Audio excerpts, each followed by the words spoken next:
So yeah. Rogue Asset Podcast is back in the house. We took a little break, had to make some fine tunings, and we're back. So we just want to say what's up. Still the same. We only deal with rogue assets, man. I got my man here today, Dennis. Dennis Suber is should I say an automotive entrepreneur? It's kind of like running your own business. Automotive entrepreneur. He's Mr. I got him. If you got it. You got it right. You know what I mean? Any automobiles that you're looking for, man, like this man can definitely find it for you. Together our roots run deep. I've known him since he was a tyke. Watched him grow up to be, a great man, father of 3 daughters, out here doing his thing. But the one thing about this man that I've always admired too, he knows his sports. And I kind of wanted to, kind of wanted to do a little something different because I've been so touched with, what's going on in the media right now. Absolutely. Everybody's talking, man.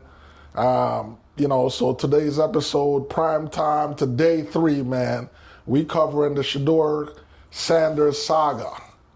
Because looking back, I'm sure the way history's going to have this, it's just crazy. I don't think we've ever seen anything like this in terms of just where we've seen guys that were supposed to go in the first round slide to like day 2 or the 31st pick or something Absolutely. like that. But Absolutely. Not to day 3, especially not with those type of stats and accolades. Absolutely. This was a Heisman finalist. And people tend to forget that. People tend to forget that. Yeah, this was a Heisman finalist. This was, 37 touchdowns in the senior outing, over 4,000 yards, high percentage completion. Over 70%. Yeah, over 70%, Heisman finalist. So, what are we talking about? How did this day, this is crazy, man. It depends on how you view glass. Depending on who you are and your perspective on it. This is. Listen, I am open to perspectives. I've looked at it from all types of different perspectives. Okay. And as we go through the show, I think you're going to see my perspective is probably not the most common or the most popular. Okay. I definitely saw some gaps, some holes in there that I believe could have been different.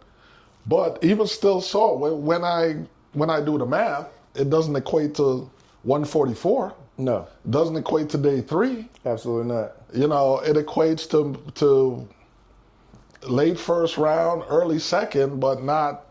Not 5. Yeah, not 5. So, we're gonna get into it a little bit. We talked about that. So here's a big question. This is what we're gonna talk about. What happened? What happened? Dennis, what happened? Depending on who you ask. I'm asking you right now. What happened? In your opinion? In my opinion, his daddy happened. His daddy happened. And a lot of people, instead of dissecting Shedeur, I felt are dissecting Sanders. Just in my opinion, because if you cut the film on, if we take his name away and you cut the film on and you look at how the stats you said, 74% completion rates, doesn't throw a lot of interceptions, 4,000 yard season, Heisman Trophy potential candidate. There's no way you look at that film and you say that's a 5th rounder, along with the quarterbacks he's in the draft class with. There's no way you can tell me how we go from battling him and Cam Ward, him being 1, Cam Ward being 2, Cam Ward being 1, him being 2, to now we see that several other quarterbacks are taken ahead of him. I think the name definitely plays a lot with it. Interview process plays a lot with it. and what comes along when you draft a guy like Shedeur. And when I say like, I mean the difference between what we're used to in the NFL and what we're going to start to see. Once you introduce the NIL, you're now introducing personality. And going forward, I believe there are going to be a lot more Shedeurs because these guys are getting paid off their name, image, and likeness and promoting themselves. And I feel like he's the first major one to really come out and promote himself, and you see the value of himself, but he's the first one to get the negative connotation of it when he's known for promoting himself, and that's what he gets paid off of. Right. That makes sense. That's a very good analysis, especially when I think playing the quarterback position in the National Football League, there's no question. It's one of leadership, right? Absolutely. It's one of leadership. You're leading men. There's certain people that, not only are you leading the men that are on the field with you, you're sort of a conduit, with the owners, the front office, the general manager there, the position coaches, a little bit of everybody. So I think kind of this being the first experience, I think there were probably some concerns here in terms of where their perception was that he was about himself and they weren't able to make those connections in terms of how he would fit into that role, right? As what I just described in terms of what it takes to be a franchise quarterback in the National Football League. Absolutely. And I think in certain cases, the interview process they're going to go through their due process in the interview process. Absolutely. The quarterback is going to be the main asset of any team. If you want to go a long way, that's what it's going to be. But that's when it comes to, for me, deep diving into the locker room, talking to past players, talking to past coaches, where in his case, everybody's just talking about Deion, but Deion has a staff full of other coaches as well that are play calling for Shedeur. The defensive coordinator, how he reads the defense. His offensive teammates, how he bigs them up. How is he in the locker room? Does he come to work on time? Does he hold himself accountable when he's wrong? So those are factors that go along with it too. And I think we've gotten caught up in, once again, the name. But when we turn that film on, we question coaches and we see what his reputation is. He's never been in any media outlet for doing anything negative. He's not out here just going wild like other past quarterbacks have, and they were willing to take a risk with them, who are out here smoking, drinking, partying. If you want to say he's confident and arrogant, I mean, I wouldn't want a quarterback who's not confident. He's got to be able to control the team to a degree. We're watching right now with Aaron Rodgers.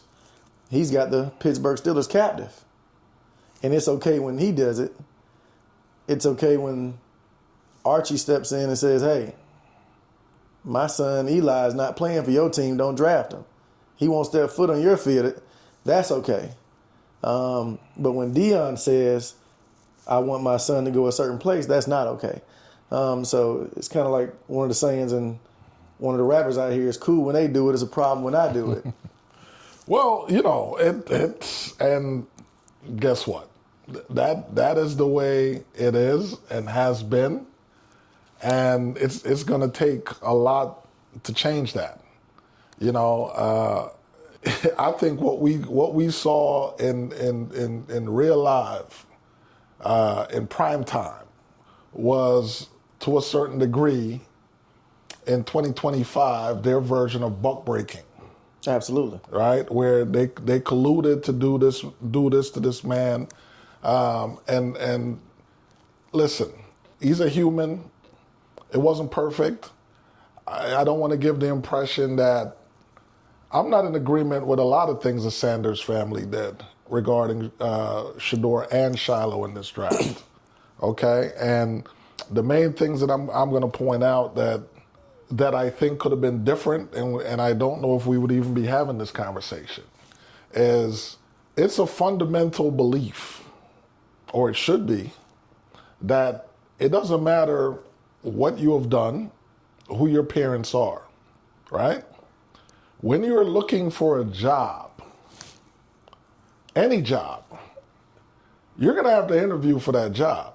Absolutely. And one of the things that you're going to have to ace that interview. So when you get into that interview space, it doesn't matter, you could have thrown for 6,000 yards. Your percentage completion could have been 90. You could have even won the Heisman. But when you're in that interview process, there's a certain way even if you're going for the janitorial position down at the hospital, right? There's a certain way that you are expected to behave and conduct yourself in an interview. Absolutely. You know, eye contacts are mandatory. It's mandatory that you engage with your interviewer. It's mandatory that you can speak fluently in terms of what you bring to the table. Absolutely. Right? And so all of those things were a requirement for this. And I think based on what we have heard, none of us were in those rooms, but the overwhelming majority of chatter that has resulted from that was that I think there was one report, they said he brought a board game in with him. I don't, what is it called, Catan or something like that, and he was playing. They said he was arrogant. I don't really care nothing about that. A lot of times, I mean, being a confident person my whole life, people accuse me of being arrogant too. I'm not arrogant, but I'm confident. Absolutely. In what I know how to do. You know what I mean? I'm not confident in things that I don't know how to do. If I got to get out there and throw a football 40 yards, I'm not going to be confident about that. But in my realm of what I do, I'm confident. So I don't hold that against anyone. Absolutely. Right? So if that's what he expressed, that's what he expressed. But I digress. The interview, and it all started, if we're talking about Deion, and I'm pointing fingers at Deion, I got a tremendous love and respect for Deion. But as a father, right?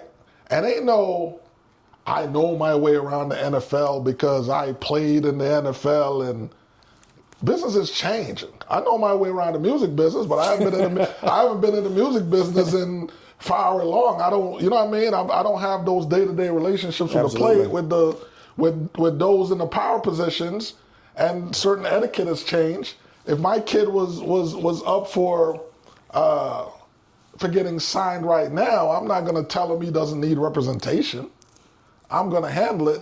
What I am going to do is I'm going to use my connections and I'm going to make sure he has the best damn representation at this moment, right? And Deion had the power to do all of that from the jump.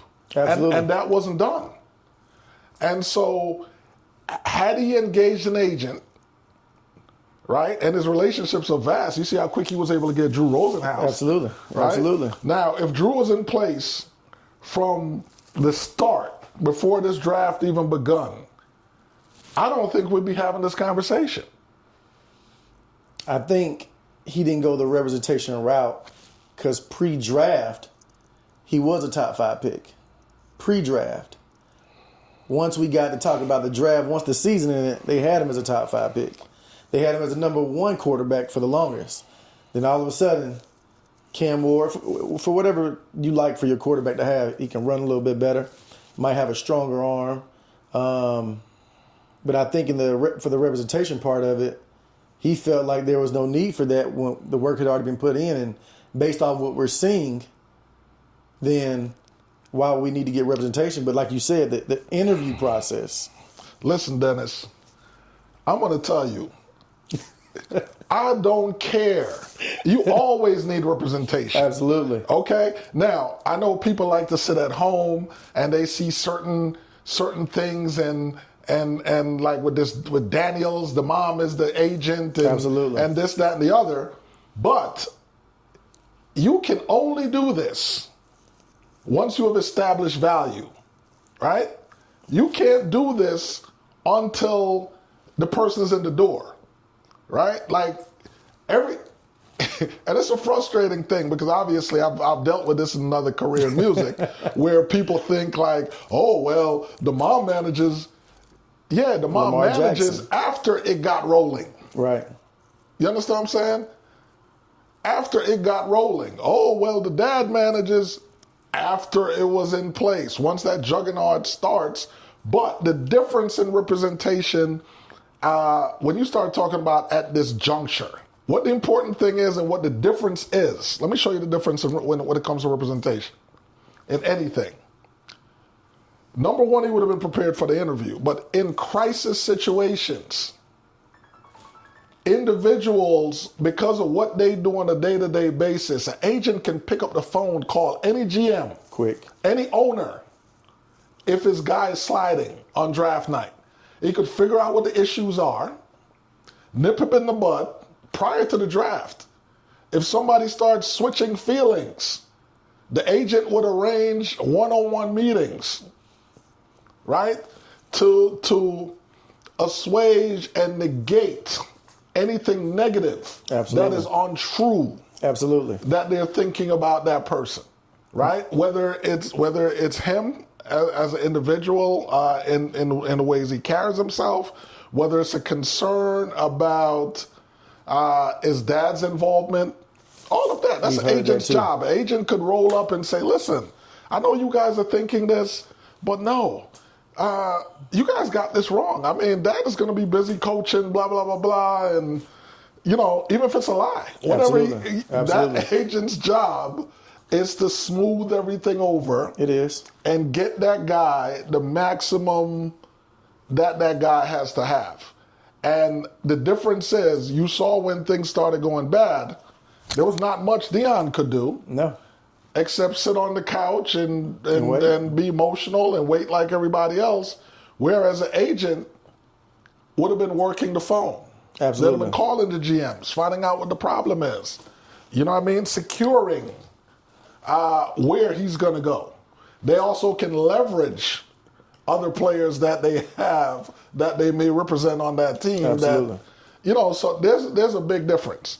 So I think if there was an agent involved from the start of this, we wouldn't even be having this discussion. You don't think he would have still slid to 5? Maybe 4? He could have slid within 7 spaces, I think. But I don't think he would have slid past the first round. So you're saying, babe, if the agent would have caught the first bad interview and could have nipped it in the bud before it went to that downward spiral. Absolutely. Before it went to now doing a pro day again. Before it went to draft day and watching yourself slide. Yeah. The agent, the first bad interview could have been detected, nipped it in the bud, told him what he needed to change about himself. Yeah, because the agent could also tell you, you're doing another pro day. Who says it was another pro day? Right. That was needed. Right. Right? The agent, it could have been a golf day.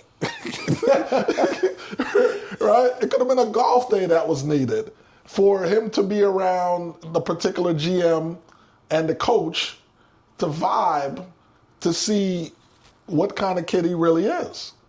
So did you not think that with his dad, who he is, and the contacts he has, you don't think that maybe because it happened so fast, the spiral of between after the season ended and projectiles to draft day, all of a sudden now the stock dropped so quick between what they thought, they kind of put them in a situation where I don't think we need an agent. We'll get through this together.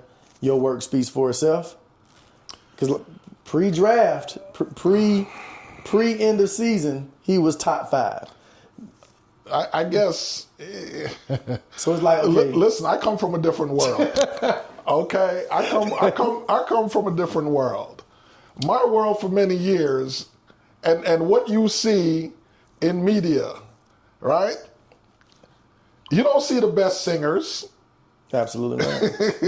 You see the ones that had great representation that made it to where, right? You've never really enjoyed the best producers. Absolutely. In entertainment. You see the ones that had the representation that was able to push them through. And so I'm a believer, it's not just your talent. Okay? Hey, as we Look at the draft. There are people that are far less talented Absolutely. that got drafted before him. Absolutely. Then go back and look at the representation. I guarantee that you're going to see who represented them, and it's going to explain. Well, they said for the Browns that the owner hit that button, though. Well, they're saying in general, for the entire draft, that owners took Shedeur off their draft board. And if that is the case, and more than likely based on what we saw, that could be the case. Absolutely. But once again, if the proper representation was in place, it would have been diagnosed that something is going, some agent would have been making calls, been proactive. Absolutely. Like, hey, Dennis, what's going on? I hear you guys are kind of cold on my guy. Absolutely. Right? Why is that? I like the agent part. What changed in the building? What are you guys feeling? Based on what you communicate, listen, Dennis, I think he's a great kid. How about we set something up, just me and him? We're going to come to see you, right? And coach, and you guys get your own feel of this guy. And, we'll see where it goes from there. But some of the reasons that they're giving, we're worried about it. If we do bad this year, his dad going to now come coach him. It's like they're making up reasons to not get him. But I don't mind the arrogance he had as far as certain things, as far as if you want to change your culture. I beg to differ. If you want to change your culture. That was too much arrogance. You think it is? Too much arrogance. Number one, that word is a very dangerous word to me. Which word? Culture. Because culture doesn't mean the same to everybody.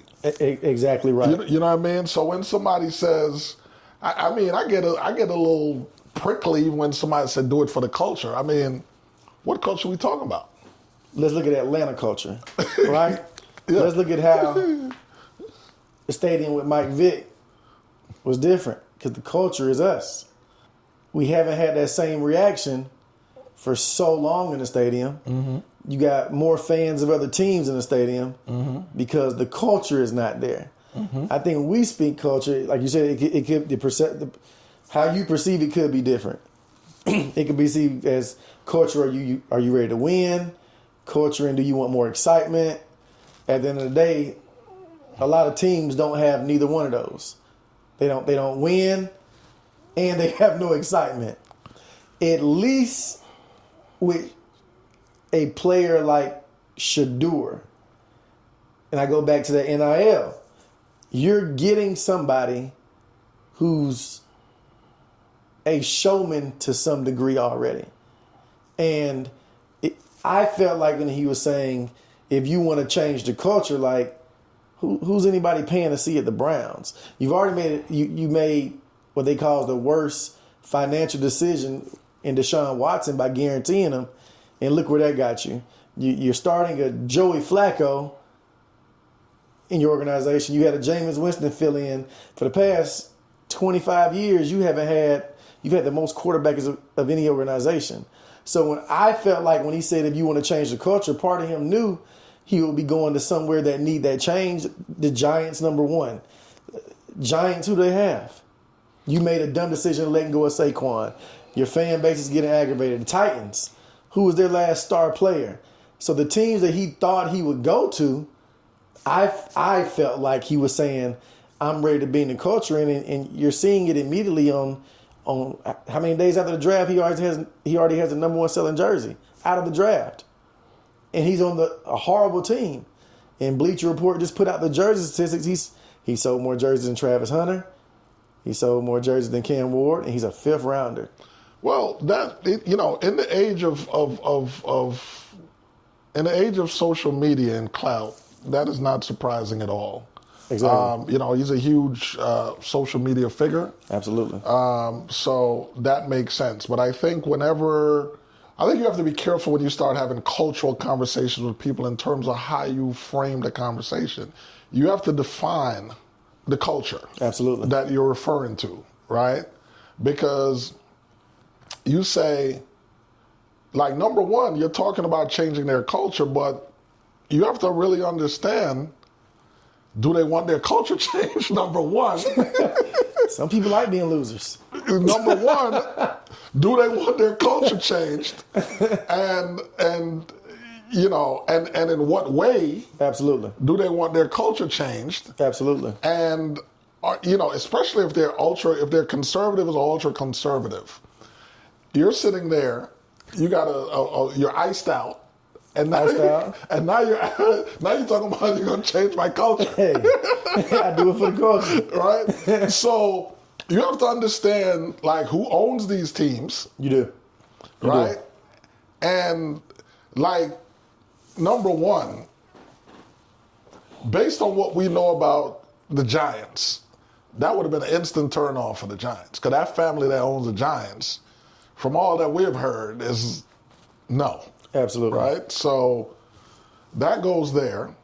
But then you have some teams that might have felt, and that's one thing when it comes to business. It doesn't really matter how much talent you have. If you lack the ability of making people feel good, absolutely, or feel good about themselves, you don't have nothing. Now, keep in mind, the Browns were already kind of beat up in the press. Absolutely. Right? From Dion. Absolutely. Kind of talking smack, and now, you're saying what you're saying, but now that's also kind of dumping on us a little bit. So, them as an organization, how do they feel about that? Like, this thing is, remember, it's bigger than talent. Sometimes we have a tendency, because I think as fans, right, like, that's all we care about. We're trying to win. We want this guy, and, but a lot of times for these businesses, they're looking at, talent is a big factor, but they're trying to come up with a mix of other things that they think represent their communities, represent their brands, and how they want their brands to be, because keep in mind, how many times have we faced situations that were highly profitable for businesses and companies, right? And they turned around and said, whoa, right? We like it, but that's not really our market. That's not direction we're right. Absolutely. So all of that kind of comes into play. We don't know, because when you're online, you see like some crazy things. As much as that Colorado program has turned around, there's still a lot of them online that, the circus. The circus. And to me, that's a code word for saying certain things without saying it at the same time. Absolutely. But look at what it did for Colorado. Oh, yeah, that's what I'm saying. It absolutely benefited, Colorado in a major way financially. Absolutely. And that is undeniable. But there is still some detractors there that, although it's financially rewarding, have some issues. And I think it plays back into how you said, like, you got to know where you're going and who you're talking to and what they want. And you got to do your homework on there. Because obviously Colorado knew what could benefit from Dion and say, hey, you know what? We're sorry to hear about things that happened at Jackson State. We'll protect you. We'll open the door. You come here. We'll give you this. Upgraded everything. And we watched them go from winning, 1-2 games? Mm-hmm. To now just being talked about. I don't personally know anybody that ever talked about a Colorado buff besides Cordell Stewart. I think the last time that I even watched a Colorado game was when Cordell Stewart played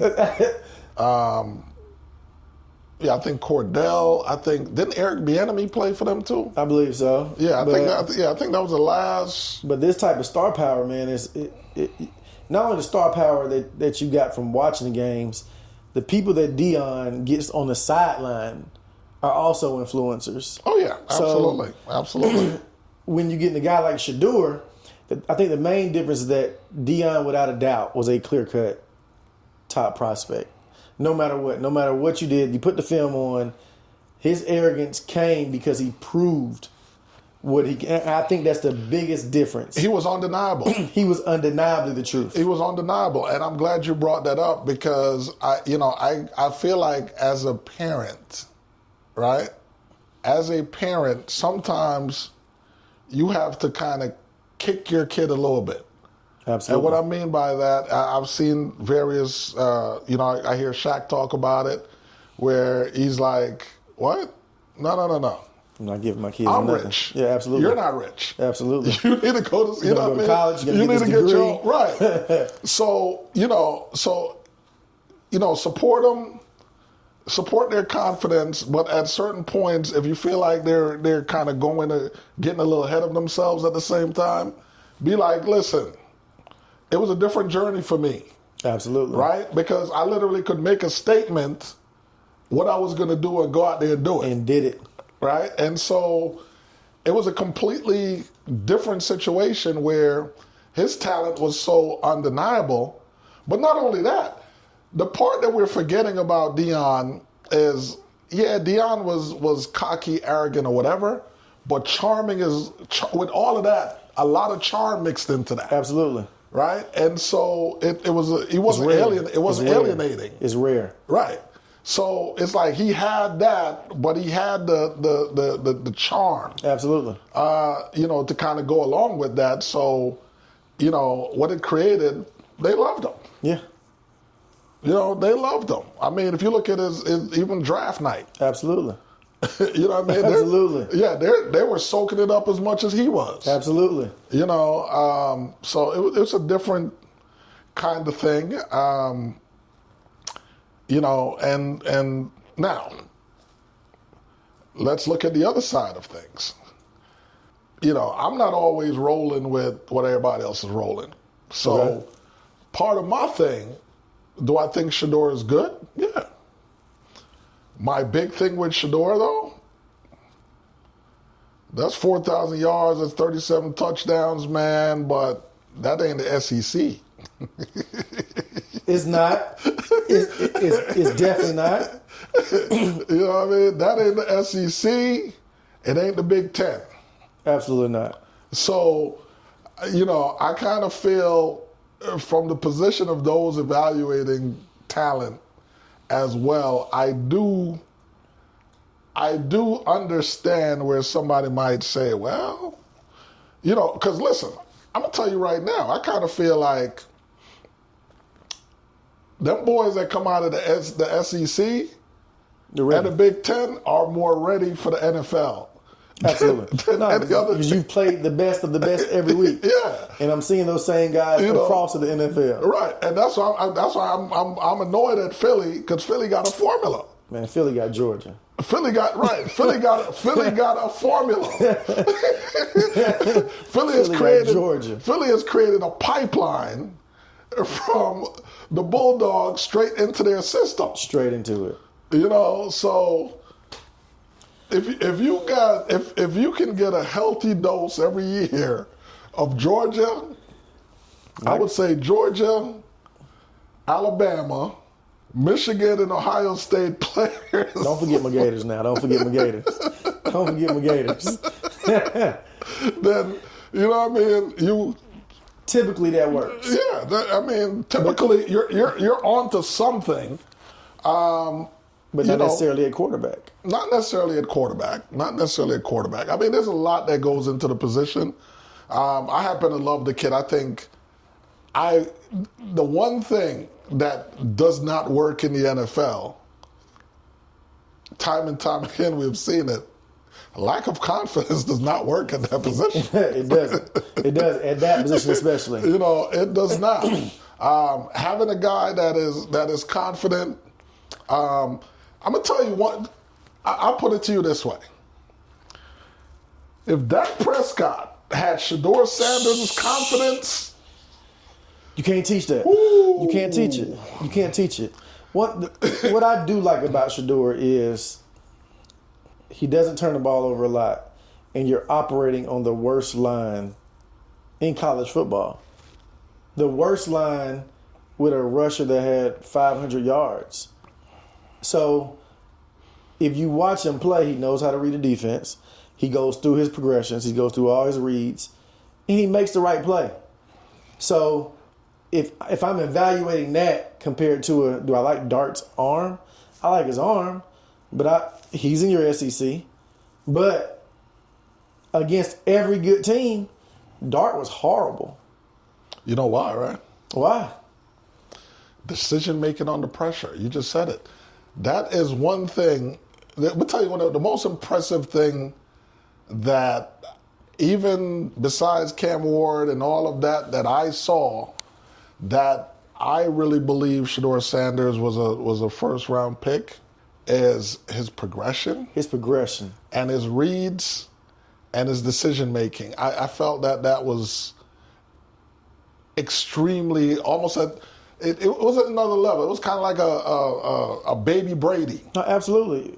Absolutely. You know, it was kind of a baby Brady. He wasn't forcing anything. He ran when it was necessary, not as a let me run.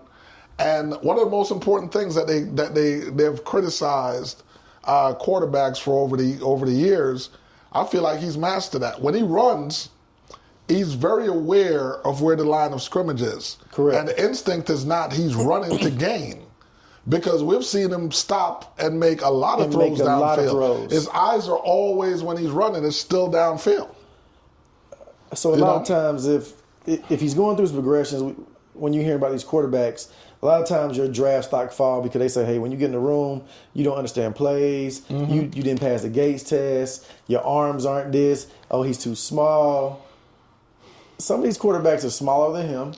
Some of these quarterbacks make way more mistakes than him. Yep. Some of these quarterbacks run when there's no need to run, right? Because they're not going through their progression. So if a quarterback's job is to protect the football and don't lose a game, and being able to manage a game, yep. Then there is no quarterback in the draft this year that did that cleared better than he did. Yeah.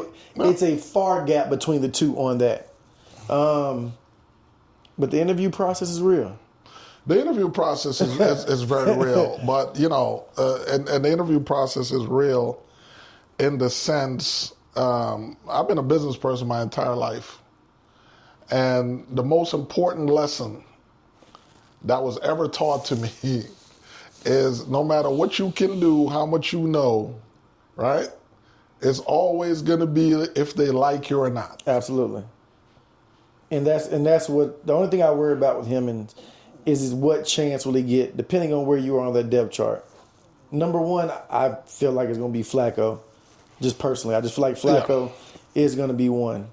So you got Flacco on there, you got Kenny Pickett on there, you got Shedeur and the other quarterback that they drafted ahead of him. First person's going to get all the reps. Second one's going to get your next reps. Your last two, you're not even playing with first team. Mm-hmm. You're playing with the backups. Right. So when are you going to get a chance? Even with preseason, we don't have as many preseason games no more.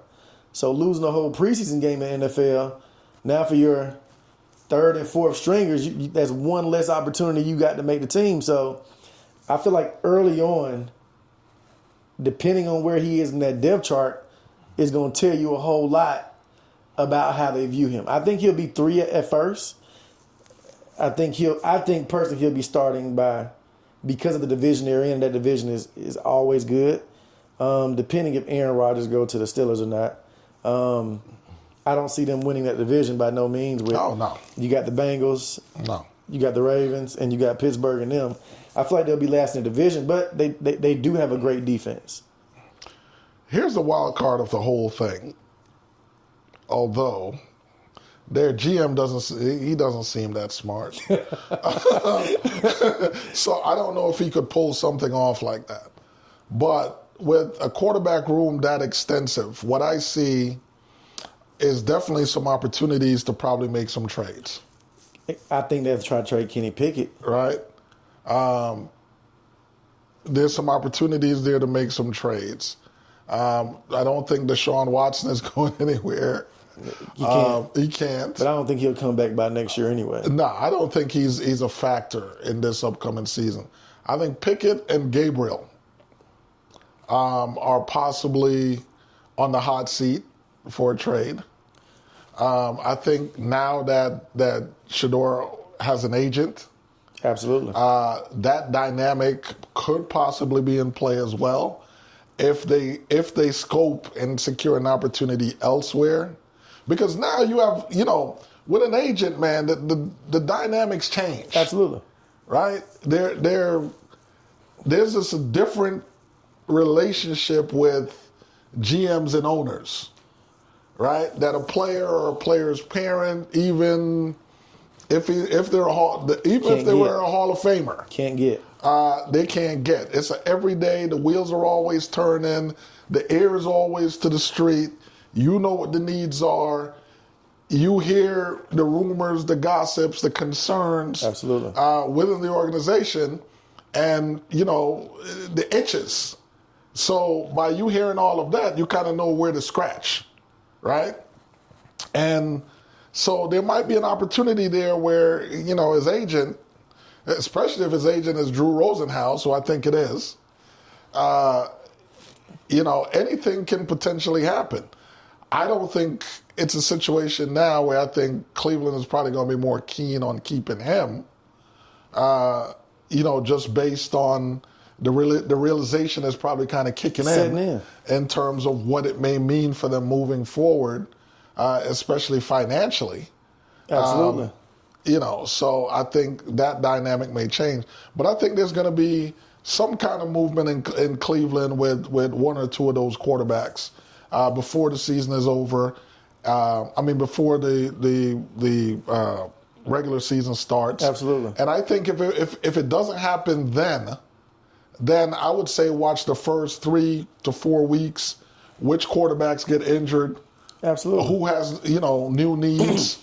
Flacco is kind of old, too. I'm going to tell you, when you hit 40, anything can happen. Tell me about it. That man can take a... Tell me about it. That man could take a snap and stumble and be done for the season. We saw Aaron Rodgers 2 years ago.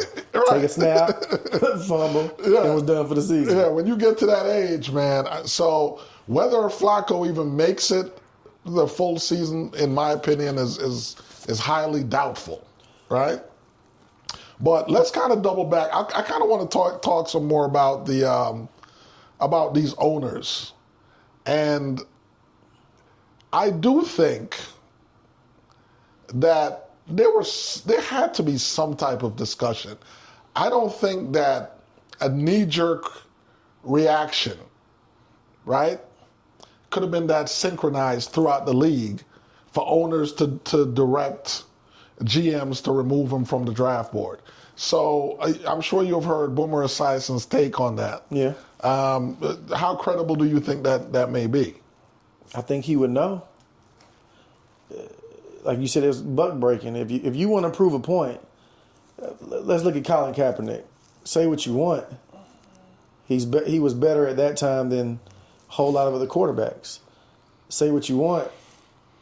But then we watch other quarterbacks who never even get a chance to be a starter in the league, but they are journeymen and they keep a job till they're 40. Yep. You got Jameis Winston, who's better than some of these quarterbacks. Yep. And yet he gets a 1-year deal. Russell Wilson is better than some of these quarterbacks and get a 1-year deal. I mean, some of these franchises that need a quarterback, i.e. the Saints, what are we doing?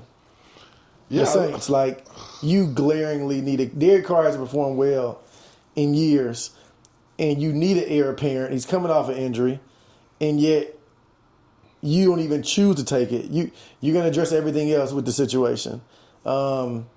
Pittsburgh. I understand why Pittsburgh don't make a move, because you're dealing with the most arrogant of all of them. Say what you want about Shedeur. Aaron Rodgers is by far the most arrogant, and he told you if you draft one, your season is in his hands. Mm-hmm. Because with what you have in your backfield now, you're not doing nothing. You're not. So Aaron Rodgers really got you in a chokehold. So you can't really draft the quarterback because you don't want to upset him and sway him the wrong way for whatever personal things he got to address. It's difficult. It's difficult. It goes back to, for me, the culture on what you want. Even though if you don't want the face of this guy to be your franchise, a lot of these owners, i.e. Jerry Jones is another one who's, when their mind is made up, their mind is made up. Yeah, but here's the reason why. As the days go by, I find it much more credible to believe that there was some collusion here. Absolutely. Right? Because Jerry Jones has gone on record as saying how much he thinks of Shedeur Sanders. Absolutely. What his ability is, what his character is. And he said, I made it clear that if anyone wanted a personal reference from me in terms of, this kid's character, I was more than happy to give it. Absolutely. But no one called. So what does that say? Tells you everything right? you know. If you were legitimately interested in finding out about Shedeur Sanders. Now, keep in mind, Jerry Jones is one of the most powerful owners in the league. Period. So if Jerry Jones, and Jerry pretty much kind of said, listen, I admire him so much that, shoot, we'd have taken him, but we got the most expensive quarterback in the league. Right now. Right now. So, it doesn't make sense for us, but I told them, if they need to ask me anything about this kid, I am willing to tell you all that I know, and all of it is good.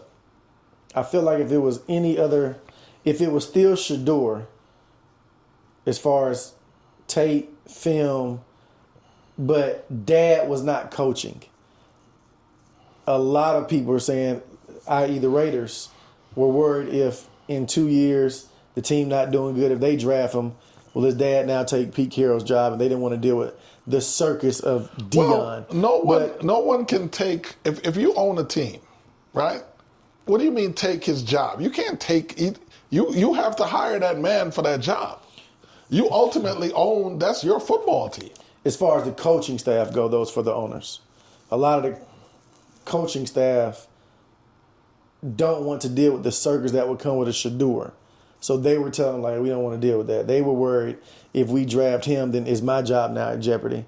Let's say let's say with Pete Carroll now, if he starts losing with Las Vegas, and you drafted Shedeur, you got Geno Smith there. Okay. If I don't perform, now would that give Dion, does he now want to come coach his son again? Yeah, but that is still, people make it seem that simple. Right, they try to. Yeah, it's not when they want to make it that simple. Yeah, it's not that simple. He's going to coach, even if you have to make a coaching change. Correct. His hat goes in the ring, but that's not to say that he's the one that you're going to hire. You're going to hire the best candidate out there at the time for that job.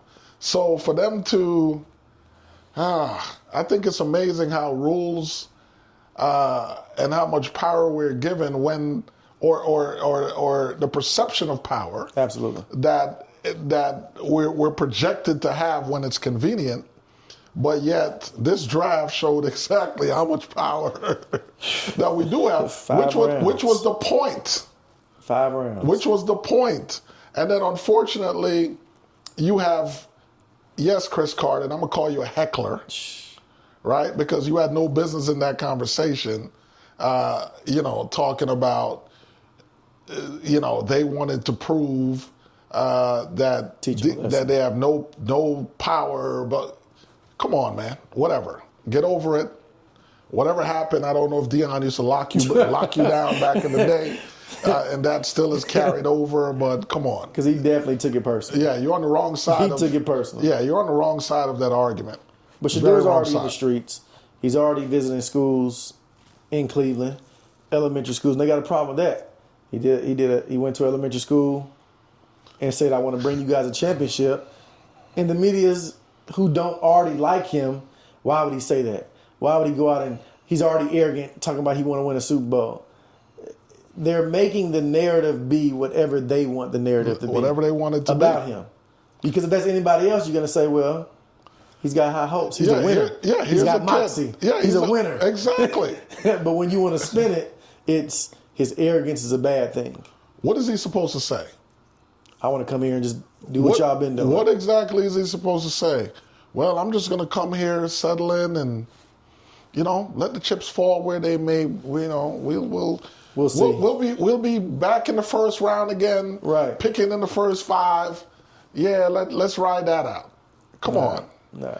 Cleveland you got media, players backing them. Yeah, you guys are jerks too. Come on. And Njoku tweeted that we got you. So you already have players on the team who watched him follow the draft, who are ready to go to bat for you. Yeah. So if you get I believe he will get the locker room. I'm going to give it to about a week because I think they're going to lose. So if you're losing as a coach, you're going to have to make some type of move to see what you got at some point on field if he already is winning the locker room over.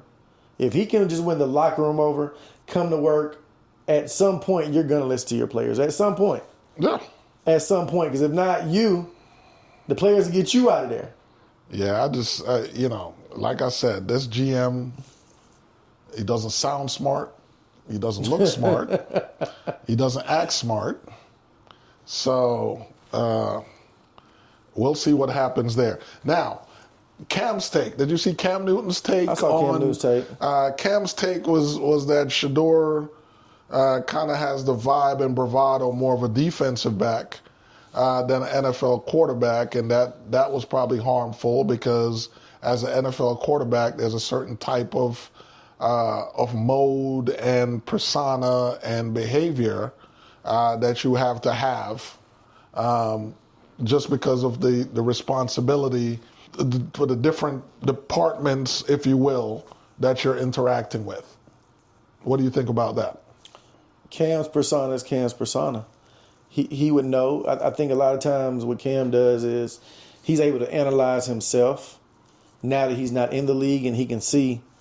He totally understands how persona can hurt you. It can help you when you're winning, but when you lose, it's very hurtful. He hasn't been able to find a job, nor is he even looking no more, but because of the persona. Mm-hmm. Because of the persona that comes when you have a guy of that magnitude in your locker room. You don't get too many chances. So I think a lot of times he looks at Shedeur, and if you've been watching him, yep. Even when he tried to talk to Shedeur and Travis, he knows Travis because Travis used to play with him. But a lot of times when you're a player whose persona was to that level of Cam's, and then you comment on my persona, it looks like now you playing. Because how can you tell me about persona when I watched your persona the whole time? And that was your persona, like, I'm football, I'm good, I'm this, and your teammates say the same thing about you. Like, you want to be the face? Cool, we let you be the face. Him and Steve Smith used to get into it. Mm-hmm. So persona, I respect Cam's take, but I think a lot of times Cam with Shedeur sees a lot of himself as far as the showmanship, and without protecting him, it seems like he's going against him, and that's just what it is. Yeah, I kind of see it differently. But then again, I'm probably at that age where I would see that.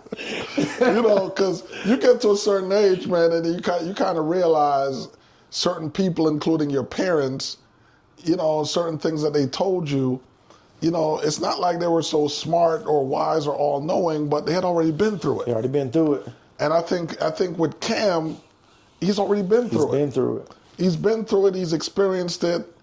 He understands what he went through when it was good and how he kind of ended up on the outside looking in. Absolutely. So it's sometimes it's very tough to communicate that to a person that's young in their 20s. They got the testosterone flowing and everything else is flowing. You know what I mean? Because when you're 20, you don't want to hear that. Yeah, you don't want to hear that. Stop hating on me, man. Right, You're a hater. Right. and we see it so many times in society, even among rappers. I've heard older rappers say, they don't really mess with the young rappers. And this all kind of comes from where they try to tell them certain things. Yeah, absolutely. And they were rebuffed. Absolutely. Right? So they take a hands-off approach. And sometimes some of those same things that they warned them about ended up being the detriment, to that younger rapper's, situation. Like you hear Nori all the time talk about, he used to tell Dolph, you got to get out of Memphis. You got to leave. And Dolph used to be like, that's the last place anything will happen to me at. And so it's a lot of those things. It's very hard, talking to people. Trust me, even when they're your children. Right? Because I raised two young men, and what I've noticed is as they get older, the oldest one is probably more apt to take advice at this point than the youngest one. Youngest one gonna get it how he lives. Yeah, so there's always that struggle, but I think we have to keep trying. That's just part of it. But here's the other thing. We're gonna get to this next thing, right? This is the big thing, and we got to be honest. Okay. Right? Did flat out throughout the whole thing leading up to the draft, did Deion talk too much caca? Yes. And we can't go back and say Archie Manning because Archie Manning wasn't to that degree where It wasn't to that degree because there's no social media. Yeah, but social media in this day and age, I saw people, like how you said earlier, what Deion said in the past, and then people have put it out there, which he did say he would not play for the Browns. And now, years later, look at what we're looking at. He's playing for the Browns. Sometimes your words can come back to bite you. Absolutely. 1,000%. I felt like Deion sees so much of himself in his son, but his son, like you said earlier, is not him. The same, if his son would have had Deion's talent level, I think it would have been a little different. But because Shedeur has not won technically, he didn't finish how they could have finished. And I don't per se think it was his fault. It's just the hand he was given. I still think he's a good quarterback, but he's not his dad. And his dad, I think, treated it as if it was him. And that's where he went wrong. And as his dad, as much faith as he has, that's something in a decision he got to live with, knowing that I possibly could have cost my son $30-something million. Yeah. Or is he going to, like you say, sit back, reflect, and take that ownership? And maybe that's a conversation him and Shedeur and the team can have behind closed doors that we may never know. Kind of like LeVar Ball. Yeah. Got so involved in his sons, hurt him. But we'll never know. But personally, do I think he did a little too much? Yes. The good thing, though, is I feel like they started having that conversation on day 3. Yeah. And the reason I feel that way is because Shiloh pretty much said it. Shiloh's funny. Shiloh's funny. Shiloh's hilarious. Shiloh has, I feel personally, he got charisma. Shiloh's biggest career is not going to be in football. No. If Shiloh gets in front of that camera into acting or... He's charismatic.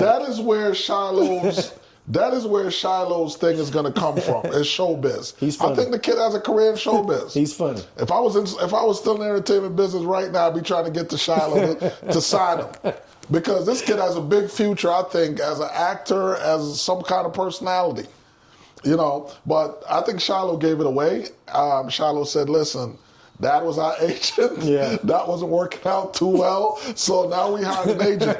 And it's like the minute Shiloh broke that news, change. Shedeur got drafted. Absolutely. And before that draft was over, he had a contract at Tampa. Quick. And I felt like that would be his path anyway. That's the difference. And even with Shiloh, come on. I don't think Shiloh should have been undrafted free agent. He had a space. He could have gone to some team as a draft. Come on. Depends on what you need. You Depends know, on what you need. I could go back and look at those late round safety picks, and I guarantee you, no. But I think he'll earn a spot. You know, I think he'll earn a spot on the team. I think he will. I think he's in a good place. He's with a good coach. Absolutely. He's with a coach that is a defensive guy. So, you know, I think he'll be all right there. But, you know, they'll get it together. So owners, y'all need to get it together, man. 5 rounds. Because you guys have to, I'm involved in business, all kinds of businesses. And there's one thing in the last 5 to 10 years that if you guys aren't realizing and factoring in as this is now part of your business, you're kind of lost. And that is that social media and its personalities and personas are now intertwined with talent. So the things that you guys are looking down on is actually financially beneficial to your team. You're looking at it like, it's a circus, or almost like he has too much attention. But this is a financial benefit. Why do you think those jerseys are doing that? Right? You have a guy that's selling the most jerseys, and he wasn't even drafted in the first 2 rounds. It's real, and it's going to be more right? of that. It's right. It's real. It's very real. You know, and that's because this man had real fans coming out of college that believe in his ability. And that would be a hard People switch stayed to up flip. late to watch Colorado games. That'll be a hard switch to flip, going from college, making your money off your name, image, and likeness, and promoting on Instagram and doing whatever you got to do to get your value up to saying now, cut it off. And this is the future. Once Nil went, this is what you guys are going to be dealing with moving forward. You're going to be dealing with these type of players and I'm telling you, and I know you guys are going to be on some BS come next year, because I am sure when Manning comes out of Texas, when Arch comes out, it's not going to be any different. But you guys are probably going to feel more comfortable because he talks like you. Absolutely. Because you know his family, that sort of thing, and you guys got to cut that crap out. Well, he got the pathway of what not to do. He got the pathway of what not to do right now next year. Know. So we'll see. We'll see. Yeah, you guys shouldn't be coming together and directing, allegedly, that anybody be dropped from your draft board. I think the younger the staff, the more acceptable it will become. Yep. The more tuned in your coaches are, the more acceptable that will become. To relate it, like you said, there is a gap between ownership age, coaching usually age, and now player. So that player personnel and who you have in the organization that's communicating the barriers between the two will be big. Yeah. It will be big going forward. Yeah. But representation. Listen, anybody out there listening, man, no matter what is it that you're trying to do, representation, if you're not represented properly, it's going to cost you. It's going to cost you. You know, for the homeowner out there selling your house, you don't think you need an agent to list it? It's going to cost you. Okay? For the person buying, in anything that you need representation in, you're supposed to have a lawyer, and you sitting out there talking about you're going to use ChatGPT to write your... Good luck. Good luck with that. Your letter. You know, I'm going to tell you guys, nothing beats representation. The difference is, I'm going to tell you, I just joked about the ChatGPT thing. That letter that you feel ChatGPT is going to handle your legal, doesn't ChatGPT have a relationship with the judge? Zero. The other lawyer? Relationships matter. You know what I mean? All of those things is at the end of the day, that is business, folks. You cannot sidestep it. Business is coming together for the benefit of something. And if you don't know your way around that area that you're operating in, then you need representation. Representation. You know, so That's important. I mean, even parents right now, if your child is at a level where they're participating in nil, don't think you're about to go out and represent your child unless you're already in that field. If you're a lawyer or something like that, you're already doing your thing. But don't look at it and be like, oh, well, save a couple dollars. Well, Destiny's Child and Jaden Daniels and, all these people. Because the one thing that you guys are missing, a lot of these parents already had professions too that were aligned with that, where they were already business people and handling things. So if your child is doing a nil deal and that's not your thing, go find proper representation. Yeah, get out the way. Because you're going to think you're saving money. You're losing. You're really losing money. Okay? You're really losing money. I mean, even some of these situations that we're cheering on with Jaden Daniels' mom being his agent. Oh, yeah. Okay, cool. She negotiated the thing. But there's so many other external things that orbit. Mm-hmm. Is she magnifying those situations? Is she getting we the don't right know. brands? Does she have the relationships with those Absolutely. corporations to bring those deals in? We don't know. We'll see. So I think moving forward, we now know ownership perceptions affect draft decisions. Do you think they're going to tone that down in the future, or is it going to be the same old nonsense? I think seeing what happens with the Shedeur situation will play a role in it. Because if he doesn't get the chance, if he doesn't play, then they'll be right. They can put it on whatever it was, whether it was he's too arrogant, he didn't fit in the locker room, whatever it could be. If he loses, then that will now be the plateau of what we're going to look at and judge. Like, you see what happened here? This guy was all arrogant. It didn't translate to the NFL, so we're going to stay away from these kind of picks. But I think if he goes out here and has any type of success, I don't think it would be that big of a deal no more, because now it won't be the first time a story like this happened. It will be somewhat regular, because these athletes now are coming. They're coming. And you already told them you want them because of name, image, and likeness. And we're seeing it now in college. You had the quarterback from Tennessee pull out because he wanted more money. Once again, no, hold on. I'm glad you brought that up, because who represented him? He did not have an agent, right? His dad was acting as his agent, and Absolutely. These are the type of things I'm talking about. Proper representation. Cost him. It cost him. If you do not have the right representation, it's going to cost you some money. Then now it's cost this kid 1 year not playing football and however many millions of dollars, because his father tried to pull a fast one at the last minute. Father probably doesn't understand the ins and outs, what that was going to look like. And you've already created distraction for whoever team does want to, even if he does good, that would want to draft him. You put that perception out there now. It's damaged his brand.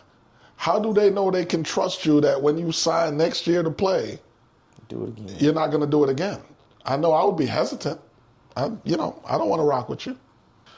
So anyway, Dennis, I think that's it, man. We're going to wrap it up on this episode of the Rogue Asset Podcast. Thanks for coming through. Thank you for having me. Discussing this situation with me.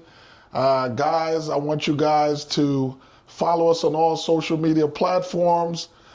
Please subscribe to the podcast wherever you get your podcasts, and look forward to seeing you on the next episode. Appreciate it.